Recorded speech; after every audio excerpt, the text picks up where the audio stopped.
Welcome to the Gladiator Guide, a show where I take a combat sports fighter and I give them an overall rating based on 5 career indicators, with the 5 being strength of resume, professional record, style effectiveness, damage taken, and career milestones. These 5 career indicators will help me judge the fighters overall as a collective.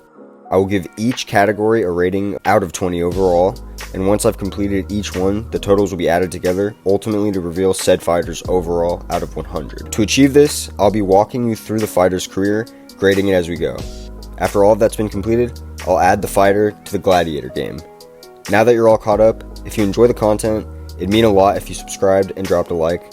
I'm passionate about this channel, so the quality of my content will only go up from here. Thanks for tuning in. Let's get to the Gladiator Guide. Mike the Nigerian Nightmare Perry began his combat sports journey in 2010 in the regional scene in Tennessee, amassing an amateur record of 7-3. Perry would go pro shortly after in 2014 and quickly rack up 6 wins with all finishes to earn his shot in the UFC.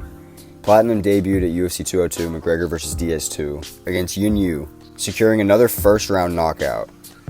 This performance would quickly put Mike Perry in the spotlight, and despite his up and down run in the promotion, he would only get more popular with time passing.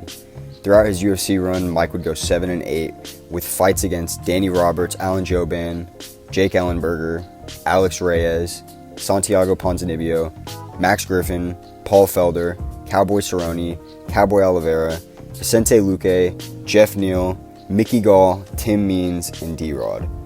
Platinum Perry also had grappling matches with Gabriel Napolitano and Ally Quinta during his UFC run. Since leaving the promotion, the Nigerian Nightmare has gone 4-0 with wins over 27-3 pro boxer Michael Seals, Julian Lane, Michael Venom Page, and former UFC champion Luke Rockhold. Perry has put on his most impressive run thus far and become the face of bare knuckle fighting in the process. I've always been a fan and will always be a fan of Mike Perry, a ride or die fan, regardless of if he's winning. So it feels really good as a fan to see him put together a solid win streak and get a face-off with the biggest star in the sport, Conor McGregor.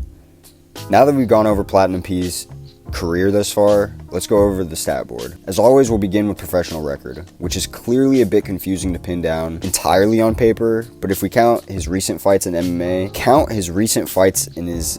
record, Mike is sitting at 18-8, a decent record considering who he's fought. Overall, Mike Perry has too many losses to rank too highly on my criteria, but he's picked up solid wins as of late, and for that I'll give Perry a 14 out of 20 for record.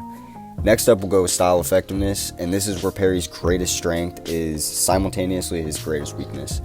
Perry is always trying to dogfight, and certain opponents like Jeff Neal and D-Rod completely negate that approach. We've seen it a few times where Perry can't get past high-level counter-strikers, and he gets blasted. That being said, his style is perfect for bare-knuckle fighting, and that's why he's 3-0 there. Enough chit-chat from me, I'll give Perry a 15 out of 20 for style. Moving on, we've got longevity. Unfortunately, Mike's taken a lot of damage throughout his career thus far, surprisingly suffering only 1 finish by KO/TKO, but going to war in almost every fight he's had in the UFC. I'm sure we can all remember his nose after the Luque fight. Despite this, I think Perry can have a long career in bare knuckle, so I'll give Mike a 17 out of 20 for longevity. And second to last on the stat board, we've got strength of resume, and Mike Perry is going to be rated similarly here to his rating on record. Perry's best wins are Rockhold MVP, Seals, Cowboy Oliveira, Felder, and Ellenberger. It's a decent list, but he needs to add to it for a higher rating than this 14 out of 20 that I'm about to slap on him. Last up, we've got accolades, and this is going to be quick because Mike Perry doesn't really have any, aside from wins in the UFC. That's about it so far.